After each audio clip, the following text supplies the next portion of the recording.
हिंदी में यूपीएससी की तैयारी से संबंधित प्रोग्राम्स को देखने के लिए सब्सक्राइब करें स्टडी IQ IAS हिंदी। नमस्कार दोस्तों, स्वागत है आपका study IQ IAS Hindi platform पर। जैसा कि आप सभी को पता है कि कल से रात में 8 बजे से अमृत उपाध्याय सर ने पॉलिटी की PYQ प्री ओरिएंटेड सीरीज़ की शुरुआत की है।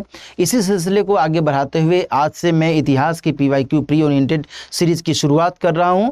ध्यान रखिएगा कि बीते 10 वर्षों से भी अधिक समय से इतिहास में जो सवाल पूछे गए हैं IAS प्री एग्जामिनेशन में, उसको हम लोग फोकस करेंगे और इसके माध्यम से आप इतिहास के प्रति जो अप्रोच होना चाहिए परीक्षा के पॉइंट ऑफ व्यू से, इसको भी समझने में आपको आसानी मिलेगी। आइए हम लोग एक एक करके इन सभी पहलुओं को भी देखेंगे।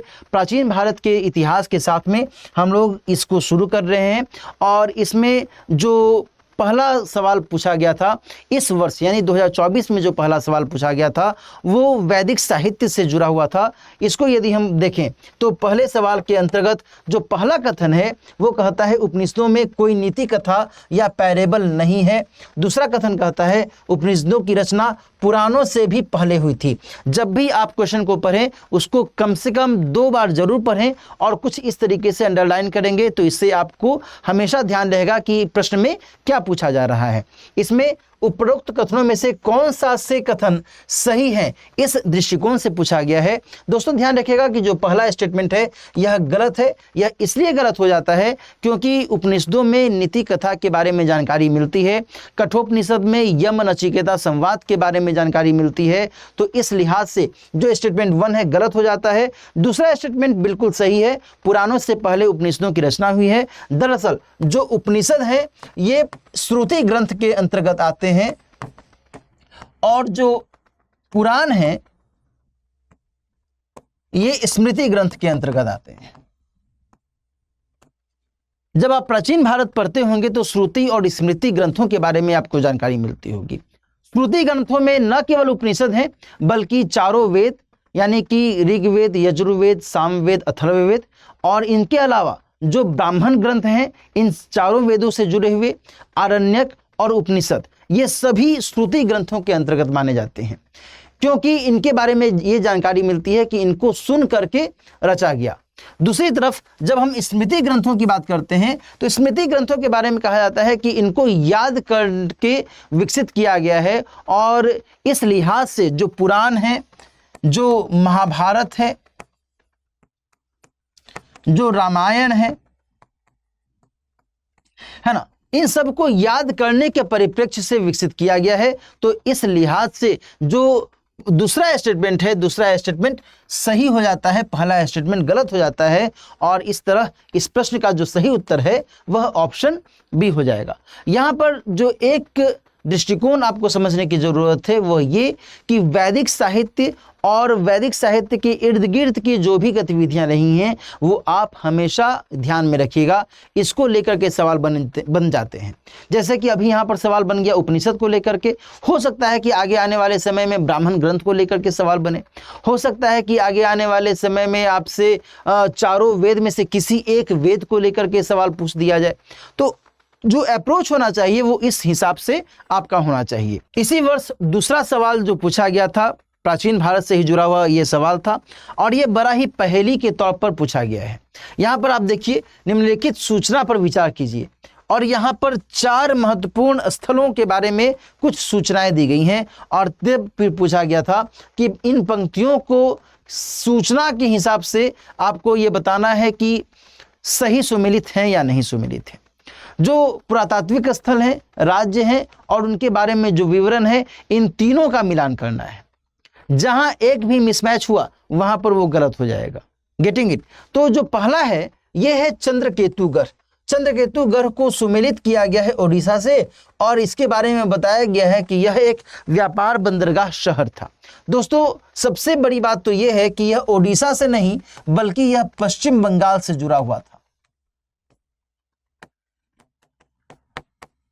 और चंद्रकेतुगढ़ के बारे में यह भी जानकारी मिलती है कि यह पूर्व मौर्य काल के दौरान एक महत्वपूर्ण बंदरगाह शहर के तौर पर प्रचलित था। Getting it? तो इस हिसाब से क्या पहला सुमेलित होगा? नहीं सुमेलित होगा, है ना। तो पहला स्टेटमेंट गलत हो जाएगा। दूसरा है इनाम गांव महाराष्ट्र ताम्रपाषाण स्थल। ये बहुत ही इजी सा सुमिलित करने के लिए दिया गया था, क्योंकि जो इनाम गांव है निश्चित तौर पर महाराष्ट्र के अंतर्गत आता है और यह एक महत्वपूर्ण ताम्रपाषाणिक स्थल के तौर पर भी जाना जाता है। दोस्तों, यहाँ पर जब हम लोग प्राचीन भारत में प्रागैतिहासिक काल के बारे में जानकारी प्राप्त करते हैं तो वहाँ पर ताम्रपाषाण कालीन स्थलों की जब सूची हमें दिखती है तो महाराष्ट्र में कई सारे ऐसे जो स्थल हैं वो ताम्रपाषाणिक स्थल के तौर पर दिखते हैं। उन्हीं में से एक है इनाम गांव। इसके अलावा जो जोरवे है, जोरवे संस्कृति बहुत ही फेमस है। जोरवे संस्कृति के अंतर्गत ही ये जो इनाम गांव है इसको रखा जाता है और ये जोरवे संस्कृति इसी महाराष्ट्र से जुड़ी हुई है ना। कई सारी संस्कृतियां ताम्रपाषाण कालीन परिप्रेक्ष्य में दिखती हैं, जिनमें जोरवे संस्कृति महाराष्ट्र से, वैसे ही जो कैथा संस्कृति है या फिर एरन संस्कृति है ये मध्य प्रदेश से जुड़ती है, आहार संस्कृति राजस्थान से जुड़ती है। तो इस तरीके से आपको जानकारी होनी चाहिए। यहाँ पर मैं लिख देता हूँ ताकि समझ में आए आपको। आहार संस्कृति राजस्थान, कैथा, एरन ये सभी मध्य प्रदेश और इस पार्टिकुलर रीजन में जोरवे संस्कृति है ना। तो यहां पर आपको इसका ध्यान रखना होगा। इस तरीके से यदि आप पढ़ेंगे और इसको और थोड़ा सा आप इलेबोरेट करेंगे तो आप इसके बारे में और बेहतर तरीके से जानकारी प्राप्त कर सकते हैं। जब हम लोग पेड बैच में पढ़ाते हैं तो पेड बैच में सभी पाषाणकालीन स्थलों को इस तरीके से मैप के माध्यम से लोकेट करते हुए पढ़ाते हैं ताकि कहीं भी कोई भी स्टूडेंट को दिक्कत महसूस न हो। दोस्तों, यहाँ पर ध्यान रखिएगा कि इसी सिलसिले में जब हम मंगडू के बारे में बात करते हैं तो यह भी केरल से संबंधित एक बहुत ही महत्वपूर्ण महापाषाणकालीन स्थल के तौर पर जाना जाता है। और मंगडू में दोस्तों एक कलश समाधान के बारे में जानकारी मिलती है। Getting it? तो यहाँ पर जो दूसरा और तीसरा युग्म है यह तो बिल्कुल सही सुमेलित लग रहा है। जो चौथा युग्म है, चौथे युग्म में जो सालीहुंडम है ये आंध्र प्रदेश से तो जुड़ता है, लेकिन यहाँ पर शैलकृत गुफा मंदिर नहीं है, बल्कि यहाँ पर हमें बौद्ध मंदिर के बारे में जानकारी मिलती है। बौद्ध मंदिर। बाकी जो 2 और 3 हैं ये दोनों सही तौर पर सुमेलित हैं और इस लिहाज से इस प्रश्न का सही उत्तर हो जाएगा ऑप्शन बी, क्योंकि पूछा गया था कौन सा सही सुमेलित है। Getting it? तो यहाँ पर इस अप्रोच को यदि आप देख रहे हैं तो प्रश्न में भी कई सारे डायमेंशन को लेकर के यहाँ पर पूछा गया है। जहाँ एक तरफ पुरातात्विक स्थल दिया गया, वहीं दूसरी तरफ किस राज्य में वो लोकेटेड है ये पूछा जा रहा है, और तीसरी तरफ उसके बारे में एक छोटा सा विवरण भी दिया गया है। आपको इस अप्रोच के साथ पढ़ाई करनी होगी, कहीं पर भी किसी भी स्तर पर कोई भी दिक्कत ना हो। वैसे ही फिर अगला सवाल इसी वर्ष पूछा गया है, यानी कि 2024 में ही। प्राचीन भारत के संदर्भ में गौतम बुद्ध को सामान्य तौर पर निम्नलिखित में से किन उपनामों से जाना जाता था? बहुत ही आसान सा सवाल, कॉमन नेचर का यह सवाल पूछा गया था। ध्यान रखिएगा कि जो नायपुत्र है, नायपुत्र को नाथ पुत्र भी कहा जाता है। निगंठ नाथ पुत्र के तौर पर भी महावीर स्वामी के बारे में जानकारी मिलती है। निगंठ नाथ पुत्र या फिर नाथपुत्र के तौर पर उनको जाना जाता है ना। निगंठ नाथपुत्र महावीर स्वामी या वर्धमान महावीर। तो क्या पहला उत्तर होगा? बिल्कुल नहीं होगा। तो पहला यहां से चला जाएगा, सी भी यहां से चला जाएगा, दोनों में 1 है। अब जब हम बात करते हैं शाक्य मुनि की, तो निश्चित तौर पर शाक्य मुनि के तौर पर महात्मा बुद्ध को जाना जाता था। शाक्य वंश से वो बिलोंग करते थे, तो शाक्य मुनि भी उनको कहा गया है। और जो तीसरा जो शब्द है वो है तथागत। तथागत का मतलब कि जो जैसा आया है वो फिर वैसा ही चला गया, है ना। तो जैसा आया था वैसा ही चला गया, इसी अर्थ में तथागत के तौर पर भी महात्मा बुद्ध को संबोधित किया गया है। और इस लिहाज से इसमें ऑप्शन बी बिल्कुल सही तौर पर सुमेलित हो जाएगा। Option B is the correct answer for this question. अब यहां पर दोस्तों ध्यान रखिएगा, महात्मा बुद्ध या फिर वर्धमान महावीर के बारे में जो नाम को लेकर के हम लोगों ने चर्चा की, क्या बौद्ध धर्म और जैन धर्म के बारे में जब आप पढ़ते हैं तो केवल यहीं तक सीमित हो जाना चाहिए? बताइएगा, नहीं ना। बल्कि आपको बौद्ध धर्म और जैन धर्म के जो सिद्धांत हैं, जो साहित्य हैं,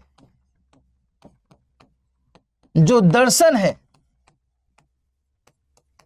जो कला संस्कृति है, उन सभी को समझने की जरूरत होगी और इसी अप्रोच के साथ अपनी पढ़ाई कीजिएगा। लाइकवाइज बौद्ध धर्म के अंतर्गत जो भी साहित्य है, किस भाषा में है, किसके समय में कौन सी रचना रची गई, कौन व्यक्ति के द्वारा क्या बातें कही गई, है ना, कौन से महत्वपूर्ण स्तूप या चैत्य से संबंधित जानकारियां मिल रही हैं, ये सब आपको ध्यान में रखने की आवश्यकता है। गेटिंग? वैसे ही जब हम जैन धर्म की बात करते हैं तो जैन धर्म में भी वही बात, कौन से साहित्य हैं, किस प्रकार की रचनाएं रची गई, है ना, कौन से संप्रदाय हमें जैन धर्म में और या फिर बौद्ध धर्म में मिलते हैं, इन सभी के बारे में आपको जानकारी होनी चाहिए। अगला सवाल है, प्राचीन दक्षिण भारत के संदर्भ में कोरकई, पुम्पुहार और मुशीरी किस रूप में विख्यात हैं? निश्चित तौर पर बहुत ही महत्वपूर्ण सवाल था ये। 2023 में ये सवाल पूछा गया था और यदि आपने प्राचीन भारत का अध्ययन ठीक तरीके से किया है तो ये सवाल बहुत आसानी से आप कर सकते हैं। यहाँ पर जो पुम्पुहार है, कोरकई है, मुशीरी है, ये तीनों पत्तन को दर्शाते हैं, यानी कि दक्षिण भारत में जो प्राचीन कालीन बंदरगाह थे उनके संदर्भ में इनके बारे में जानकारी पूछी गई थी। जो कोरकई है दोस्तों, ये पांड्य राज्य में एक बहुत ही महत्वपूर्ण बंदरगाह के तौर पर देखा गया है। वैसे ही जो पुम्पुहार है, ये चोल काल में बहुत ही महत्वपूर्ण बंदरगाह था। पुम्पुहार को पुहार पत्तन या कावेरी पत्तन के तौर पर भी जाना जाता है। वैसे ही जो मुशीरी है, वो केरल वाले क्षेत्र में जो चेरकालीन शासन दिखता है उसके बारे में आप जरूर पढ़ते होंगे, तो मुशीरी के अंतर्गत हमें इसके बारे में जानकारी मिलती है। और भी कई सारे बंदरगाह थे, जैसे कि जो टिंडिस है, नौरा है, नौरा, टिंडिस, मुशीरी, नेलिसिंडा या नेलसिंडा, इधर अरिकमेदु जिसको कि पांडिचेरी या पुदुचेरी के तौर पर भी जाना जाता था। कई सारे ऐसे बंदरगाह आपको दिखेंगे। वैसे ही पश्चिम बंगाल वाले क्षेत्र में जब हम आगे बढ़ेंगे तो ताम्रलिप्ति, है ना। महाराष्ट्र वाले क्षेत्र में जब हम आगे बढ़ेंगे तो सोपारा, है ना। और यदि हम गुजरात वाले क्षेत्र में आगे बढ़ेंगे तो हमें बेरीगाजा, भरौच, बारबेरिकम, इन सभी के बारे में हमें जानकारी मिलती है ना। अच्छा, अब तो मैंने यहां पर आपको बता दिया कि ठीक है भाई, ये सारे बंदरगाह हैं। अब यदि अचानक से आपको मैं पूछ लूं कि पश्चिमी तट पर इनमें से कौन सा बंदरगाह है या पूर्वी तट पर कौन सा बंदरगाह है, तब फिर आपको ध्यान से समझना पड़ेगा, है ना। अभी तो आपने देख लिया कि हाँ ठीक है, सर ने ऐसे बता दिया, लेकिन पश्चिमी तट या पूर्वी तट को लेकर के भी सवाल पूछ सकता है, इसलिए आपको इन तटों के बारे में भी जानकारी होनी चाहिए, है ना। तो इस हिसाब से भी सवाल बनते हैं। सवाल के अप्रोच को आपको हमेशा बनाए रखना है, उसको ध्यान में हमेशा रखना है। तो ऑप्शन बी इस प्रश्न का सही उत्तर हो जाएगा। अगला सवाल हम लोग देखते हैं। अगला सवाल क्या पूछा गया है, प्राचीन भारत के संदर्भ में निम्नलिखित कथनों पर विचार कीजिए। ये भी 2023 में ही सवाल पूछा गया था। इसमें 3 कथन दिए गए थे और तीनों कथन के संदर्भ में यदि हम देखें तो स्तूप को लेकर के सवाल पूछा गया है। पहला स्टेटमेंट कहता है, स्तूप की संकल्पना मूलतः बौद्ध संकल्पना थी, जो कि सरासर गलत है। स्तूप के बारे में पहली बात ये जान लीजिएगा कि यह मूलतः बौद्ध संकल्पना नहीं थी, बल्कि ऋग्वेद जैसे ग्रंथ में भी हमें इसके बारे में जानकारी मिलती है। तो स्टेटमेंट 1 गलत हो जाएगा। स्तूप आमतौर पर अवशेषों का निक्षेपागार होता था। निश्चित तौर पर महात्मा बुद्ध और उनके शिष्यों से संबंधित जो भी अवशेष थे, जो भी उन्होंने कोई भी वस्तु या सामग्री इस्तेमाल में लाई या फिर उनके जो अपने शरीर के अवशेष आदि थे, उसको स्तूप के अंतर्गत रखा गया, तो इसे सही माना जाना चाहिए। और तीसरा जो स्टेटमेंट है कि बुद्ध परंपरा में स्तूप एक संकल्प अर्पित या स्मारक संरचना के तौर पर जाना जाता था। तो निश्चित तौर पर ये जो कथन है, यह भी कथन बिल्कुल सही हो जाएगा। तो उस ऊपर में से कितने कथन सही हैं, तो इसमें केवल 2 कथन सही हो जाएंगे, जो पहला कथन है ये गलत हो जाएगा। दोस्तों, जब हम लोग स्तूप के बारे में बात करते हैं तो यहाँ पर आप ध्यान रखिएगा कि स्तूप में जो ये वाला हिस्सा है इसको अंड के तौर पर भी जाना जाता है, और यह जो आप गेट के तौर पर देख रहे हैं इसे तोरण के तौर पर जाना जाता है,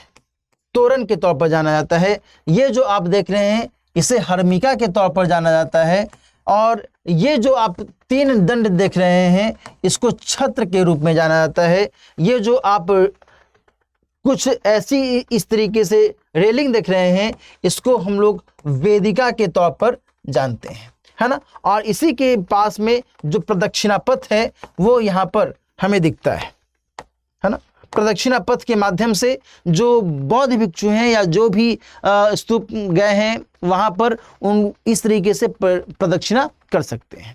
तो ये सारे जो संरचनाएं हैं ये अपने आप में बहुत ही महत्वपूर्ण हो जाती हैं, और इसको लेकर के हमेशा ध्यान में रखिएगा, इसके एक एक सेक्शन को लेकर के सवाल बनता है ना। हर्मिका को लेकर के सवाल पूछा जा सकता है, अंड को लेकर के सवाल पूछा जा सकता है, वेदिका या तोरण को लेकर के सवाल पूछा जा सकता है, और ऐसे भी पूछा जा सकता है कि इनमें से कौन स्तूप का हिस्सा नहीं है या इनमें से कौन स्तूप का हिस्सा है। इस हिसाब से भी आपको ध्यान में रखना होगा। तो इस तरह जो ये सवाल है इसका सही उत्तर केवल 2 हो जाएगा, 2 कथन सही हैं। अगला सवाल देखते हैं। अगला सवाल है धान्यकटक जो महासंघिकों के अधीन एक प्रमुख बौद्ध केंद्र के तौर पर समृद्ध हुआ निम्नलिखित में से किस एक क्षेत्र में अवस्थित था। देखो, जो धान्यकटक है ये आज के आंध्र प्रदेश में जो अमरावती है, अमरावती से ही इसका जुड़ाव हमें दिखता है। और जब हम सातवाहन काल के बारे में बात करते हैं तो सातवाहनों के काल में यह जो धान्यकटक है एक महत्वपूर्ण राजधानी के तौर पर भी परिणत होता है उत्तर सातवाहन काल में।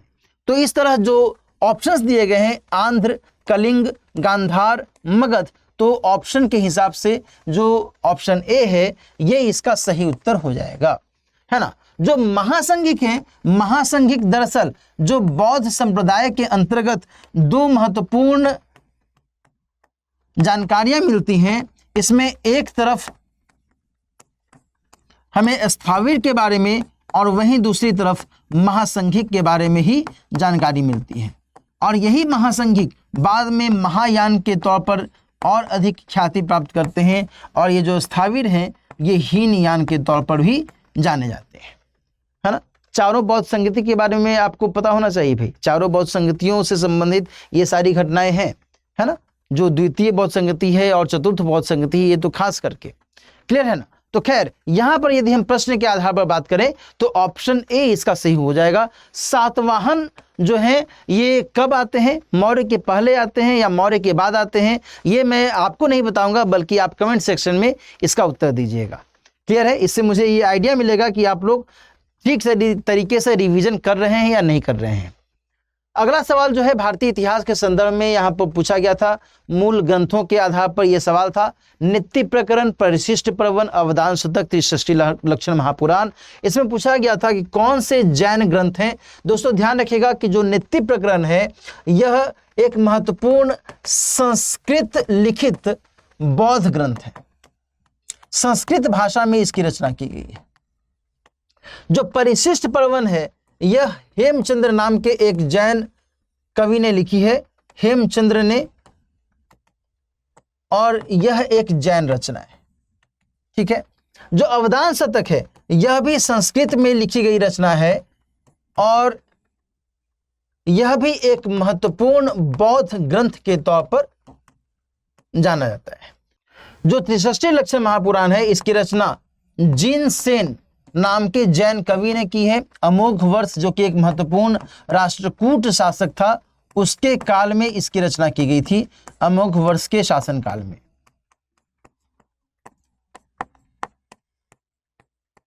है ना। जीन सेन, दोस्तों यहां पर ध्यान रखिएगा कि इसमें 2 भाग है, एक है आदि पुराण और एक है उत्तर पुराण। जो आदि पुराण है इसकी रचना जिनसेन ने की और जो उत्तर पुराण है इसकी रचना गुणभद्र नाम के व्यक्ति ने की है, गुणभद्र। ठीक है। जो पेड बैच होता है, पेड बैच में हम लोग इसके बारे में विस्तार से बताते हैं कि कौन से व्यक्ति ने किसके शासनकाल में कौन सी रचना की, है ना, किस भाषा में रचना की गई, ये सब हम लोग बताते हैं। अच्छा, एक बात ध्यान रखिएगा कि आप में से कोई ऐसा विद्यार्थी है जो चाहता है कि सिविल सेवा परीक्षा की तैयारी बेहतर तरीके से करे और वो 2026 या 2027 का लक्ष्य लेकर के चल रहा है, तो ऐसे सभी विद्यार्थियों के लिए स्टडी IQ IAS के द्वारा एक खास बैच की शुरुआत की गई है, लॉन्ग टर्म बैच के तौर पर। यदि आप इस कोर्स से जुड़ना चाहते हैं तो जल्द से जल्द एडमिशन लीजिए। दिलीप लाइव कोड का इस्तेमाल करते हुए इसके माध्यम से आप 30,999 रुपये में और क्रमशः 35,999 रुपये में 2026 या 2027 के लिए लॉन्ग टर्म बैच का हिस्सा बन सकते हैं और इसके जरिए अपनी तैयारी को और बेहतर कर सकते हैं। दोस्तों ध्यान रखिएगा कि इसमें GS के संपूर्ण पाठ्यक्रम को आपको बेहतर तरीके से बेसिक टू एडवांस लेवल तक पढ़ाया जाएगा, जिससे आप निश्चित तौर पर अपनी सफलता सुनिश्चित कर सकते हैं। तो ये कुछ महत्वपूर्ण बैचेज हैं जिसकी शुरुआत कर दी गई है। जल्दी से जल्दी इस कोर्स को ज्वाइन कीजिए और अपनी तैयारी को और बेहतर कीजिए। ठीक है, चलिए अब हम लोग आगे बढ़ जाते हैं, कुछ अन्य सवालों को देखते हैं। भारतीय इतिहास के संदर्भ में निम्नलिखित युग्मों पर विचार कीजिए। इस तरीके से 2022 में सवाल पूछा गया था। ऐतिहासिक व्यक्ति और किस रूप में जाने गए, इसको लेकर के सवाल था। देखो, आर्यदेव जो हैं ये जैन विद्वान नहीं हैं, बल्कि ये बौद्ध विद्वान के तौर पर जाने जाते हैं। और आर्यदेव के बारे में यह भी कहा जाता है कि जो नागार्जुन थे, नागार्जुन जो कि महत्वपूर्ण बौद्ध विद्वान के तौर पर जाने जाते हैं, जिन्होंने माध्यमिक शून्यवाद को लेकर के महत्वपूर्ण जानकारियां दी, माध्यमिक शून्यवाद, उनके शिष्य के तौर पर इनकी ख्याति होती है। ठीक है ना, आर्यदेव की। और नागार्जुन के बारे में ही यह कहा जाता है कि इन्होंने माध्यमकारिका नाम के एक बौद्ध ग्रंथ की रचना भी की है। इन्हीं के द्वारा प्रज्ञा पारमिता सूत्र नाम से भी एक रचना के बारे में जानकारी मिलती है। ये सभी बौद्ध ग्रंथ हैं, प्रज्ञा पारमिता सूत्र। ठीक है जी। तो आर्यदेव जो हैं वो बौद्ध विद्वान हैं, जैन विद्वान नहीं है। जो दिग्नाग हैं ये बिल्कुल बौद्ध विद्वान है ना। दिग्नाग, असंग, ये सभी जो हैं बौद्ध विद्वान हैं और इनका जो जुड़ाव है महायान, बौद्ध धर्म की महायान शाखा से है, ये भी ध्यान रखिएगा। उसके अलावा जो नाथ मुनि है, नाथ मुनि एक महत्वपूर्ण वैष्णव विद्वान के तौर पर जाने जाते हैं। इनके द्वारा योग रहस्य नाम से एक रचना भी लिखी गई थी। योग रहस्य की रचना इन्होंने की। ठीक है ना। तो ये इस तरीके से सवाल भी पूछा जाता है, कौन सा व्यक्ति किस धर्म से जुड़ा हुआ है, क्या उन्होंने रचना की, क्या कौन से महत्वपूर्ण गतिविधियों से वो जुड़े रहे, इसको भी आपको ध्यान में रखने की आवश्यकता है। तो ऑप्शन के हिसाब से केवल 2 युग्म सही हैं और 1 युग्म सही नहीं है, तो ऑप्शन सी इसका सही उत्तर हो जाएगा। आगे हम लोग बात करते हैं जो एक अगला सवाल पूछा गया था, ये 2022 में सवाल पूछा गया है। अच्छा, ये जो सवाल था दोस्तों, ये भी ध्यान रखिएगा, ये भी 2022 का ही सवाल था। जो ये सवाल है इसमें कौटिल्य के अर्थशास्त्र के बारे में जानकारी दी गई है और इसमें पूछा गया कि आप इन कथनों को देखिए और बताइए कि कौन से कथन सही हैं। दोस्तों, जो पहला इसमें कथन है वो क्या कहता है, न्यायिक दंड के परिणाम स्वरूप कोई व्यक्ति दास हो सकता था। तो निश्चित तौर पर दास हो सकता था, इसमें कोई गुरेज वाली बात नहीं है। कौटिल्य के अर्थशास्त्र में इसके बारे में बहुत स्पष्ट तौर पर वर्णन किया गया है। कोई व्यक्ति स्वेच्छा से दास हो सकता था, इसने यदि कर्ज लिया है तो वह दास हो सकता था। न्यायिक दंड के तौर पर उसे दास के तौर पर अपनाया जा सकता था। और चौथी बात ये कि मान लीजिए कि कोई व्यक्ति युद्ध में गिरफ्तार किया गया है, उसको अरेस्ट किया गया है, यानी युद्ध बंदी को भी दास के तौर पर अपनाया जाता था। तो इस तरीके से यहाँ पर हमें जानकारी मिलती है। और जो मेगास्थनीज है, मेगास्थनीज ने भारत में दासों के बारे में क्या कहा है, ये आप मुझे कमेंट सेक्शन में बताइएगा। गेटिंग इट, ये मैं आपसे कमेंट सेक्शन में जानना चाहता हूं कि मेगास्थनीज ने दासों के बारे में क्या कहा है। भारत में दास प्रथा थी या नहीं थी, मेगास्थनीज का क्या विचार है, ये आप कमेंट सेक्शन में बताइएगा। क्लियर है।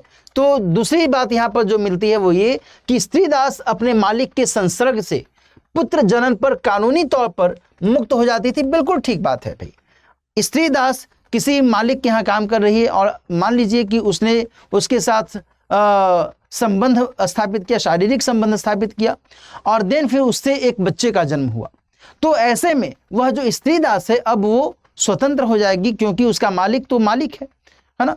अब एक तरीके से वह उसकी पत्नी के तौर पर भी मानी जा सकती है। तो यहाँ पर जो स्टेटमेंट 2 है वह बिल्कुल सही है, कोई दिक्कत नहीं है। तीसरा स्टेटमेंट जो है ये पूछा गया था, यदि स्त्री दास का मालिक उस स्त्री से पैदा हुए पुत्र का पिता हो तो उस पुत्र को मालिक का पुत्र होने जैसा जो कानूनी हक है वह मिल जाता था। ऑब्वियसली बिल्कुल मिलता था, इसमें रत्ती भर भी संदेह वाली बात नहीं है। तीनों ही स्टेटमेंट्स यहाँ पर सही सही कहे गए हैं। Option D is the correct answer. लेकिन यहाँ पर मैं आपसे जो कहना चाहता हूँ वो ये कि केवल कौटिल्य के अर्थशास्त्र में ये जो बातें कही गई हैं, इसी को यदि हम ध्यान में रखें, इसी को यदि हम आधार बनाएं, तो आपको कौटिल्य के अर्थशास्त्र में बाकी कई सारी बातें कही गई हैं वो भी ध्यान में रखना है। जैसे कि कौटिल्य ने मंडल सिद्धांत के बारे में कहा है, सुना है आपने मंडल सिद्धांत के बारे में? ये जो मंडल सिद्धांत है ये इंटरनेशनल रिलेशन से संबंधित मामला है। इसमें दोस्त का दुश्मन क्या होगा? मेरे दोस्त का दुश्मन मेरा दुश्मन, और दुश्मन का दुश्मन मेरा दोस्त, है ना। तो कुछ इस तरीके की बातें इस मंडल सिद्धांत में भी कही गई हैं, ठीक है जी। तो कौटिल्य ने कई सारी बातें कही हैं। उसने पूरे मौर्य काल में जो प्रशासनिक ढांचा है उसके बारे में विस्तार से वर्णन किया है।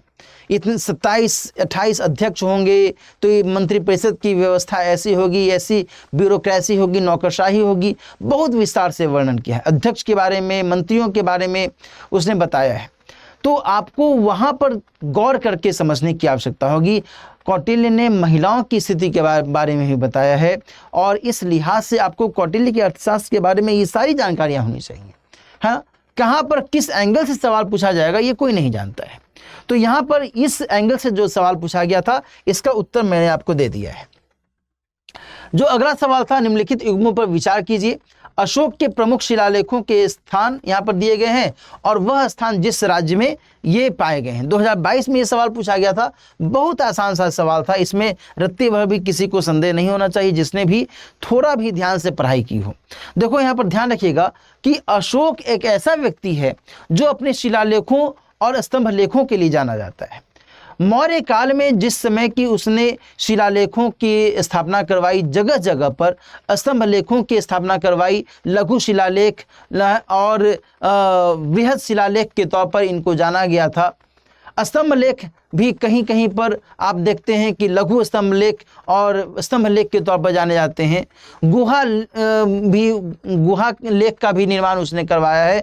तो इसके माध्यम से जो अशोक है, अशोक की ख्याति बहुत अधिक हो गई और अशोक के इन शिलालेखों में कई सारी ऐसी बातें की गई जो कि आज भी उपयोग में लाई जाती हैं। और इसके लिए मैं आपको केवल एक संकेत करना चाहूँगा कि G20 शिखर सम्मेलन का आयोजन साल 2023 में जब भारत में किया गया था, दिल्ली में जब इसका आयोजन हुआ, तो भारत के प्रधानमंत्री महोदय ने उस सम्मेलन के संबोधन भाषण में अशोक के ही एक महत्वपूर्ण स्तंभ लेख में जो पंक्तियां कही गई थीं, वैश्विक बंधुत्व को मद्देनजर रखते हुए उसके बारे में उन्होंने कहा, है ना। तो ये महत्व है अशोक का, अशोक के रचनाओं का, अशोक के लेखों। अशोक ने रचना तो नहीं की, बल्कि अशोक ने जो अपनी दिमाग की उपज को यहाँ पर उतारा है वो यहाँ पर बहुत अधिक महत्वपूर्ण हो जाता है ना। ये सब क्या है? ये अशोक का ही तो महत्वपूर्ण कृत्य है जिसके बारे में हम लोग पढ़ रहे हैं। उसके द्वारा धम्म के बारे में ही जानकारी मिलती है, अशोक के धम्म के बारे में आप पढ़ते हैं, है ना। तो प्राचीन भारत में अशोक की भूमिका को कभी भी इग्नोर नहीं किया जा सकता है। खैर, तो यहाँ पर जो सवाल पूछा गया, धौली ओडिशा में है, बिल्कुल ठीक बात है, कोई दिक्कत नहीं है। ओडिशा में धौली और जौगर दो महत्वपूर्ण स्थान है। दूसरी बात, जो एर्रागुड्डी है, एर्रागुड्डी आंध्र प्रदेश में है, ये भी बिल्कुल ठीक बात है, इसमें कोई दिक्कत नहीं है। कालसी कर्नाटक में, ये ब्लंडर है, ब्लंडर। कालसी कर्नाटक में नहीं है, बल्कि कालसी देहरादून उत्तराखंड में है, उत्तराखंड, है ना। कालसी कर्नाटक में नहीं है, कर्नाटक में ब्रह्मगिरी वगैरह हैं, है ना। और भी कई सारे अलग अलग पुरातात्विक स्थान हैं, काल से नहीं है। तो यहाँ पर जो 2 है वो सही सुमेलित हैं, जो तीसरा है वो सही सुमेलित नहीं है। अब तो यहाँ पर केवल एक जानकारी दी गई, लेकिन अब आपको अशोक के शिलालेखों के बारे में अच्छे से जानना चाहिए।